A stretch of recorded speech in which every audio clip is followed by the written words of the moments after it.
Merhaba örgü severler. Bugün sizlere rengarenk, cıvıl cıvıl, çiçek bahçesi gibi bir bandana modeliyle geldim. Şöyle yakından detaylarını da göstermek istiyorum. Ben çok severek ördüm ve eminim siz de çok severek örüp kullanacaksınız. Ve sadece bandana olarak düşünmeyin. Bu sezon bildiğiniz gibi bel şalı da denen kemerler moda. Her boyutta örüp isterseniz bandana, isterseniz bel şalı, isterseniz de ebatını daha da büyüterek omuz şalı olarak kullanabilirsiniz bu modeli. İsterseniz lafı daha fazla uzatmadan bu güzel bandananın yapımına başlayalım. Bandananın yapılışına başlamadan önce küçük bir hatırlatma yapmak istiyorum. Kanalıma abone değilseniz abone olup bildirimleri açarsanız yeni videolardan ilk siz haberdar olursunuz. Katıl butonuna tıklayarak da bana destek olabilirsiniz. Ve hemen kullandığım iplikten bahsetmek istiyorum. Markası hiç önemli değil. Herhangi bir markanın pamuklu ipliklerini kullanıyorum ben. Ve çiçek kısmında da böyle renk renk ipler kullanacağım. Evde olan iplerinizi de değerlendirebilirsiniz bu modeli yaparken. Ama pamuklu iplikler kullanmanızı öneririm. Eğer hazırsanız hemen modelin detaylarına başlayalım. Bandanayı örmeye sihirli halka yaparak başlayacağım ama öncesinde tığ numaramdan bahsedeyim. Ben 3,5 milim tığ kullanacağım ama eliniz sıkıysa, gevşekse ona göre tığ numaranızı ayarlayabilirsiniz. Ve sihirli halkaya da şu şekilde başlıyorum. İpi bir tur parmağımda döndürdüm. Burada oluşturduğum halkanın içinden tığımı geçirip bir ilmeğimi kilitledim.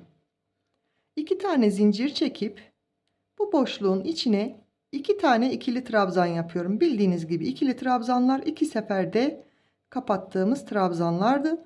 Çektiğim zinciri de trabzan saydım. Şu anda 2 tane trabzanım oldu.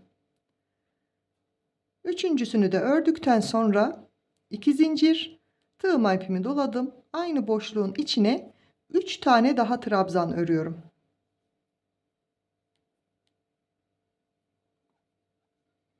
Tekrar 2 zincir, aynı boşluğun içine 3 trabzan daha örüyorum.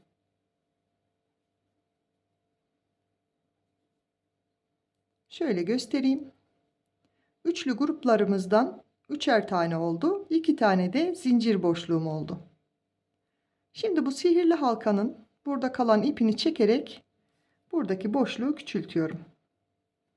Bunu daha sonra bir tığ yardımıyla ya da bir iğne yardımıyla örgünün arkasında gizleyeceğiz. 3 zincir çekip örgümü döndürdüm. Tığ ipimi doladım. İlk zincir boşluğunun içine 3 tane trabzan örüyorum. 2 zincir, tekrar aynı boşluğun içine 3 tane trabzan daha örüyorum. 5 zincir çekip bir sonraki zincir boşluğuna yine aynı şekilde 3 tane ikili trabzan. 2 zincir, aynı boşluğun içine 3 tane trabzan daha örüyorum. Şöyle göstereyim. Üçlü trabzanlardan yani üçlü gruplardan 3 tane yaptık ilk sırada. 3 zincirle dönüp zincir boşluğunun içine bu şekilde trabzan gruplarımızı yaptık. Arada 5 zincir çektim ben. Ama sizin eliniz çok sıkıysa 6 zincir de çekebilirsiniz. Tekrar 3 zincir çekip örgümü döndürdüm. Aynı ilk başta yaptığımız gibi ilk zincir boşluğunun içine yine 3 trabzan, 2 zincir, aynı boşluğa tekrar 3 trabzan daha örüyorum.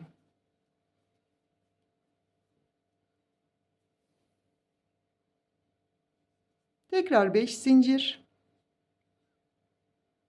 Bu 5 zincirlik kısımlar bizim artırma yerlerimiz oluyor. Bu bir aşağıdaki 5 zincirlik boşluğa sık iğne ile battım. Tekrar 5 zincir. Tığ ipimi doladım.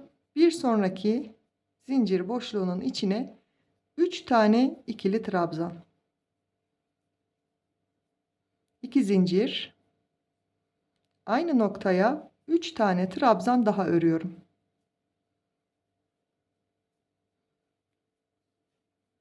Şöyle hemen bakalım. İlk 5 zincirlik kısmımız bir taneydi bir alt sırada. Burada 2 oldu. Bir sonraki sırada 3, sonra 4 diye artışlarımız bu şekilde devam edecek. Tekrar 3 zincir çekip örgümü döndürdüm. Ve ilk zincir boşluğuna, bu 3 tane trabzanların arasındaki zincir boşluğuna 3 trabzan daha örüyorum.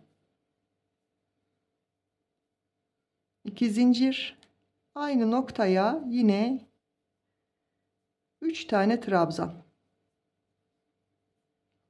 5 zincir,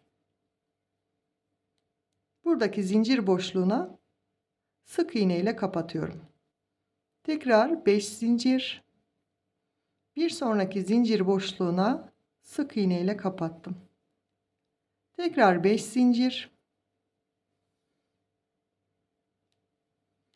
tığıma ipimi doladım. Buradaki trabzan gruplarımı yapacağım tekrar. Yani 3 trabzan, 2 zincir, aynı boşluğa 3 tane daha trabzan yapıyorum. Tekrar 3 zincirle örgümü döndürüyorum. Şöyle göstereyim. Daha önce de bu modelle kenar kısmı farklı olacak şekilde kanalda paylaşmıştım başka bir bandana modeli. Aynı oradaki gibi bu şekilde tamamlayacağız. Artık benim bu konuda bandananın bu kısmında göstereceğim daha fazla bir şey yok. Aynı şeylerin tekrarıyla devam ediyor. Yani ne yapacağız? 3 zincirle döndük. Bu boşluğa 3 trabzan, 2 zincir ve 3 trabzan, 5'er zincirle sık iğne olarak bu boşluklara batıyoruz. Ve yine buraya 3 trabzan, 2 zincir, 3 trabzan olarak devam edecek. İstediğimiz ölçüye gelene kadar ördükten sonra kenarlarının yapımına geçeceğiz. Ben de biraz öreyim, siz de ilerleyin. Kenar kısımlarını yine birlikte örelim. Ben bandanamı yeteri uzunluğa gelene kadar ördüm. Sıra sayısı vermeyeceğim size, ölçüsünü vereceğim. Çünkü herkesin eline kullandığı tığa, ipe göre ölçü değişkenlik gösterir. Şöyle göstereyim hemen. Bir uçtan, yani enseden aşağıya kadar olan ölçüsü 27 santim.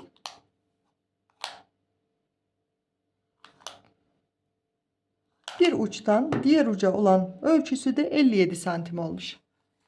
Siz de kendi baş çevrenize göre ölçüp ya da çocuğa göre yapacaksanız ona göre ölçüp tamamlayabilirsiniz. Şimdi ipimizi hiç koparmadan bandananın bağcık kısmını yapacağız. Bunun için ben zincir çekerek devam ediyorum. Gördüğünüz gibi son olarak trabzanları örmüştüm. Şimdi zincir çekeceğim 20-25 santim kadar. En sonda size sayısını da söylerim tabi. Ama siz mesela belinize kemer olarak kullanacaksanız belinizin ölçüsüne göre biraz daha fazla çekebilirsiniz. Bunları tamamen ölçerek ilerlemenizde fayda var. Ben toplamda 52 tane zincir çektim ve 25 santim ölçüsüne ulaştım. Şimdi ilk zinciri atlıyorum. İkinci zincire kaydırma yapıyorum. Bu şekilde battım, ilmeği geçirdim. Hemen yanındaki zincire batıyorum. Tığıma hiç ip almadım. İpimi oradan geçirip tek seferde kapatıyorum. Tekrar göstereyim. Bir sonraki zincire battım, ipimi aldım ve tek seferde kapatıyorum. Bu şekilde bütün zincirlere kaydırma yaparak diğer uca kadar devam edeceğim. Bunu da yaparken çok sıkı yapmamaya dikkat edin. Ne çok sıkı ne çok gevşek, orta ayarda yapsanız gayet güzel ve muntazam duracaktır.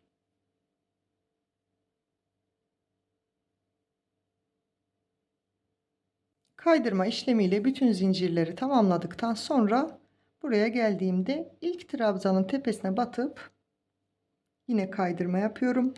Devamındakine de aynı şekilde buradaki 3 tane trabzanın da tepesine batarak kaydırmayla geldim. Zincir boşluğuna da aynı şekilde battıktan sonra yanındaki 3 tane trabzana da yine kaydırma işlemi yaparak diğer tarafa geçiyorum.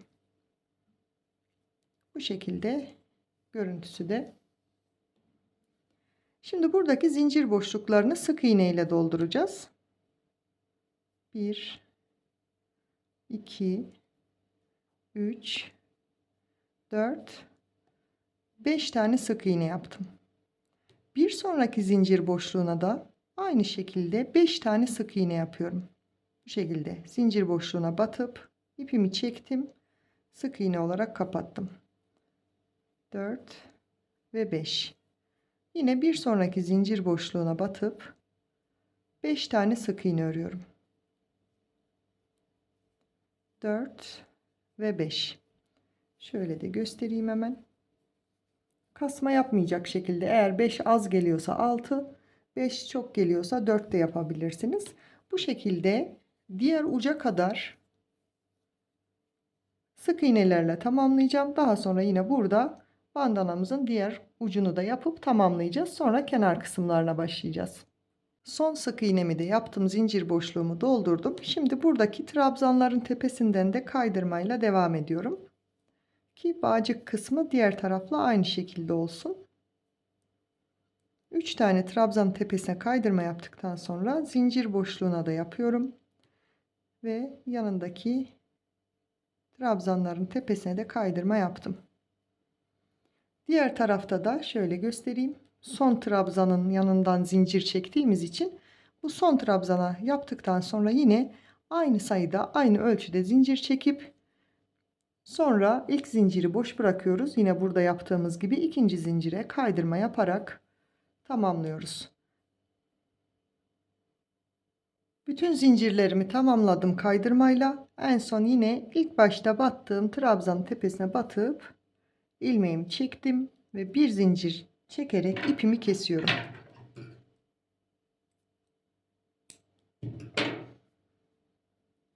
Bu şekilde de sade haliyle de kullanabilirsiniz. Tabii ki sizin zevkinize kalmış bir şey.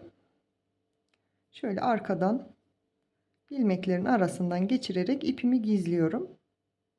Birkaç trabzanın dibinden bu şekilde.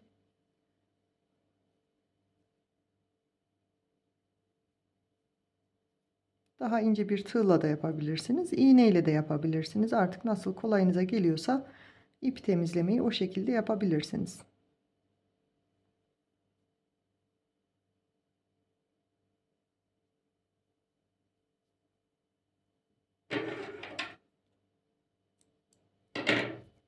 Bandanamızın son hali bu şekilde. Şimdi kenar kısımlarını yine birlikte devam edelim. Yeşil renk ipimle kenar yapraklarını örmeye başlayacağım. Bunun için de bu kısımdan hemen alıyorum. Buradaki ilk zincir boşluğuna ipimi sabitliyorum. Bu şekilde aldım. Bir zincir çektim ve ipi de arkasından şu şekilde döndürüp 11 tane zincir çekiyorum. 1, 2, 3 ve 11 zincir çektikten sonra geriye doğru 5 tane zincir sayıyorum. 1, 2, 3, 4, 5. zincire batıyorum. Bu şekilde kaydırmayla kapattım. Burada bir zincir boşluğumuz oluşmuş oldu. 3 zincir. Bu yaptığım boşluğu şu şekilde döndürdüm. Tığma ipimi doladım. Buradaki zincir boşluğunun içine ikili trabzan örüyorum. Bir zincir. Aynı boşluğun içine tekrar trabzan örüyorum. Bir zincir. Aynı boşluğa tekrar trabzan örüyorum. Şöyle göstereyim. İlk çektiğim zincirde bir trabzan sayıyorum. 1, 2, 3, 4 ve zincir boşluklarımı saydığımda 1, 2, 3 tane zincir boşluğu oldu. Şimdi dördüncü zincir boşluğum oluştu. Evet. Şimdi 3 zincir ve buraya kaydırmayla kapattım. Hatta sık iğne ile kapatalım. Şöyle göstermek istiyorum. Bu bizim çiçekleri yapacağımız boşluklar oldu. Kenardaki zinciri de saydığımda 1, 2, 3, 4, 5 ve son zincirle 6 tane trabzan. Zincir boşluklarını, yani aralardaki bir zinciri sayarsam 1, 2, 3, 4, 5 tane zincir boşluğum oldu. Şimdi 6 tane zincir çekiyorum. 4, 5 ve 6 zincir çektikten sonra buradaki hemen yandaki zincir boşluğuna sık iğne ile kapattım. Şöyle yere koyayım, o şekilde göstereyim. Şöyle bir yuva hazırlamış olduk. Hem yaprak deseni hem de bu boşluklara çiçeğimizi yapacağız. Tekrar yapalım. 11 tane zincir çekiyorum. 1, 2, 3 ve 11 zincir çektikten sonra geriye doğru 5 zincir sayıp batacağım. 1, 2, 3, 4, 5. zincire batıp bu şekilde kaydırmayla kapattım. 3 zincir çekiyorum. Bu bizim ilk trabzanımız sayılacak. Bu oluşturduğum zincir boşluğunu bu şekilde döndürdüm. Tığım ipimi dolayıp bu boşluğun içine bir tane trabzan, bir zincir, aynı boşluğa yine bir trabzan daha, bir zincir, tekrar bir trabzan, bir zincir, bir trabzan daha ördüm. 4 tane zincir boşluğum oluştu. 5 tane trabzanım oldu. İlk çektiğim zincirde birlikte. Şimdi 3 zincir çekip yine aynı boşluğun içine sık iğne ile battım. Ve 6 zincirle aşağıya iniyorum. 6 zincir çektim. Buradaki zincir boşluğuna batıp sık iğne ile kapattım.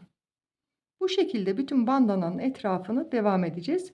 Bu köşeye gelince yine birlikte örelim. Şöyle tekrar göstermek istiyorum.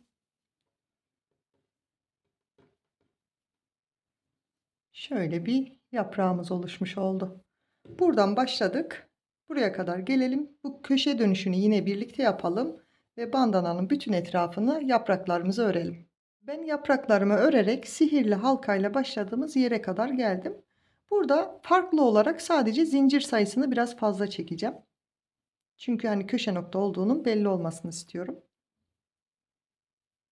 6, 7, 8, 9, 10, 11, 12, 13 zincir çektim. Normalde 11 zincir çekiyorduk. Yine 5 zincir sayacağım. 1, 2, 3, 4, 5. Bu şekilde batıp kapattım. Yine 3 zincirle dönüp yaprak kısmımı örüyorum.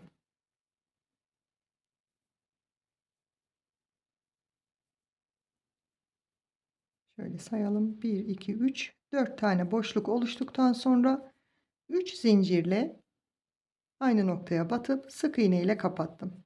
Normalde 6 tane zincir çekiyorduk. Bu kez 2 tane fazla çekeceğim. Yani 8 tane zincir çekeceğim. 8 zincir çekip şurada sihirli halkanın kenarındaki trabzana batıp sık iğne ile kapattım.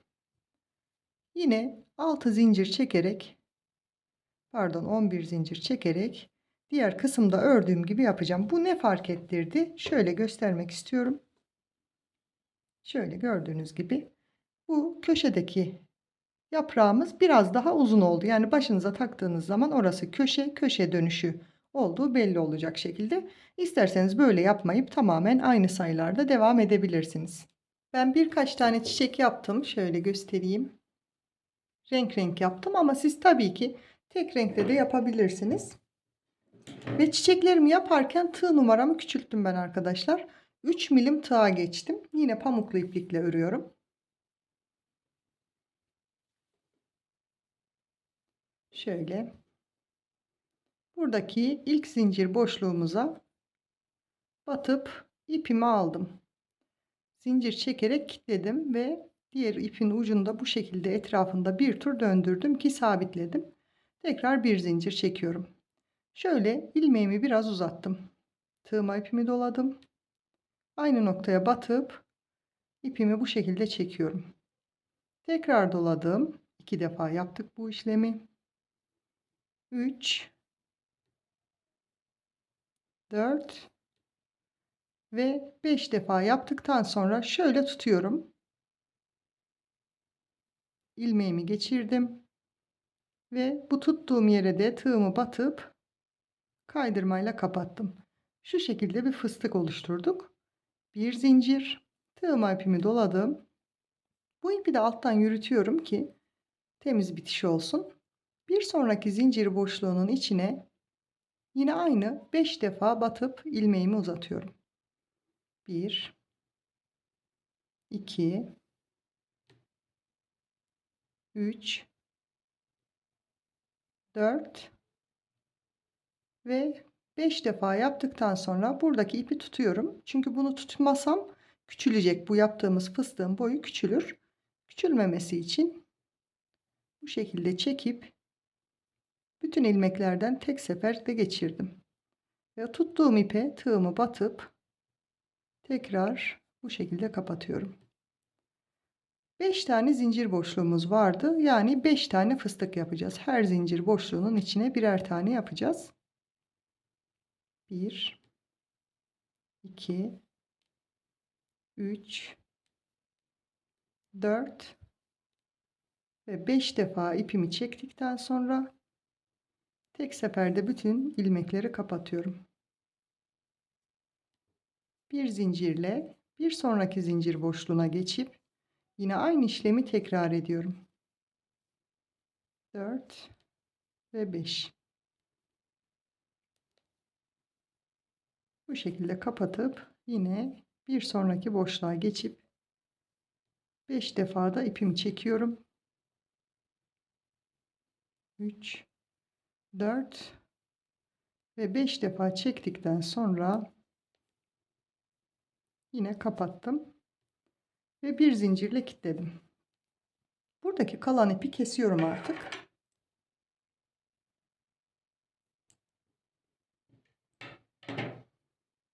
Şöyle görünüyor. Görüntüsünü de göstereyim. Tığımdan ilmeğimi çıkardım. Bu ilk yaptığımız fıstığın tepesine batıp ilmeğimi oradan geçireceğim. Bu şekilde çiçeğime yuvarlak şeklini vermiş oldum.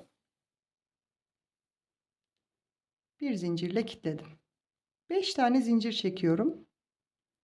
3, 4, 5 zincir çektikten sonra ikinci zincire batıp sık iğne ile kapattım. Bu çektiğim zincir trabzan sayıldı. Bu da üzerindeki pıtırcığı oldu. Tığıma ipimi doladım. Bu defa bu iki fıstık arasındaki boşluğa batarak bir tane trabzan örüyorum. 3 zincir. Bu trabzanın son kapattığımız ilmeklerine bu şekilde batıp sık iğne ile kapattım. Tığıma ipimi doluyorum. Bu kez fıstığın tepesindeki ilmeğe batıyorum. Yine trabzanımı ördüm. 3 zincir çekip trabzanın son kapattığım ilmeğine bu şekilde batıp sık iğne ile kapatıyorum. Yani bir tane trabzanın fıstığın tepesine, bir tane trabzanı bu iki fıstık arasındaki boşluğa yapıyoruz. Tekrar tığıma ipimi doladım. Aradaki boşluğa batıp örüyorum. 3 zincir, sık iğne ile kapattım. Bu kez fıstığın üstündeki ilmeğe batıyorum. Yine trabzanımı ördüm ve 3 zincirle pıtırcığımı yapıyorum. Bu şekilde hem fıstığın tepesine hem aradaki boşluğa örerek ben sonuna kadar geldim. Bir sayalım kaç tane olmuş. 2, 4, 6, 8, 9, 10 tane pıtırcığımız oldu. 3 zincirle batıp yaptığımız. Şimdi ilk çektiğim zincir vardı ya, o boşluğa batıp kaydırmayla kilitledim. Ve bir zincir çekerek ipimi kesiyorum. Çiçeğin yapılışı da bu şekilde. Arkadan da ipi gizleyelim. Daha küçük bir tığ alıp elime şöyle iç kısımdan ilmeklerin arasından geçirerek ipimi gizliyorum.